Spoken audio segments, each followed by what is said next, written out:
परत एक दिवस संपून जातो. त्या जीवनाला मुळीच अर्थ नाही. विचार कसा करावा? आमच्या माई भट्टांसारखा विचार करावा. षडशस्त्र संपन्न असलेले आमचे माई भट्ट, जे शास्त्र महाराष्ट्रात त्या ठिकाणी शिकवल्या जात नाही ते शास्त्र सुद्धा प्रभाकर नावाचं शास्त्र तेलंगणामध्ये जाऊन पठण करून त्याचं अध्ययन करून महाराष्ट्रात पुन्हा आले.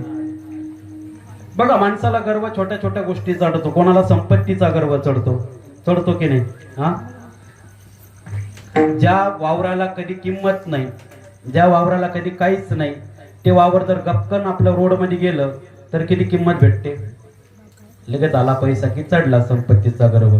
पैसा माझ्याकडे आहे ना, गर्व लगेच चढतो. गर्व चढायला का विचारून येत नाही मी चढू का गर्व कधी, तो त्याचा आपाप चढतो. कोणाला संपत्तीचा गर्व, कोणाला पैशाचा गर्व, कोणाला सन्मानाचा गर्व. पण एक गोष्ट माणूस विसरून जातो, गर्व कधीतरी खाली होतो. बरोबर की नाही? उडणारा कधीतरी जमिनीवर त्याला टेकावंच लागतं. आयुष्यभर तर उडत नाही राहणार ना, कधीतरी जमिनीवर टेकावं लागतं. तसा माई भट्टांना संपत्तीचा गर्व नाही, पण शास्त्राचा गर्व झाला. जे शास्त्र माझ्याकडे आहे, जो अभ्यास माझ्याकडे आहे, तो अभ्यास या राज्यामध्ये या समाजामध्ये कोणाकडेच नाही. गर्व चढला.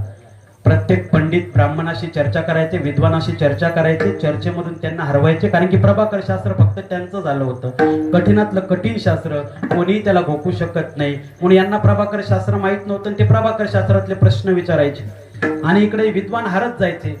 अरे गर्भ इतका पोहोचला की एक विद्वान हरवला की त्या ठिकाणी गवताची वाळकी काढायची, आपल्या पायात बांधायची आणि सांगायचं की तुमची जागा कुठे आहे? माझ्या पायाजवळ आहे. तुमची लायकी कुठे आहे? माझ्या पायाजवळ आहे. इथपर्यंत गर्व चढला. गर्व चढत गेला. इथपर्यंतच गर्व थांबला नाही. एका दिवशी आपल्या या आकाशाशी तुलना करून घेतली, स्वतःची सूर्यासोबत तुलना केली. अरे तो आकाशामध्ये असलेला सूर्य तेजाने प्रकाशमान करतो, या समाजाला, या धरतीला, या सृष्टीला तेजाने प्रकाशमान करतो.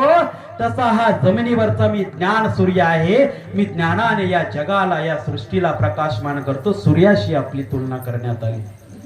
इथपर्यंत त्या ठिकाणी गर्व थांबला नाही. त्यांचे मामा गणपत समजलं की आपल्या जावयाला त्या ठिकाणी गर्व चढले.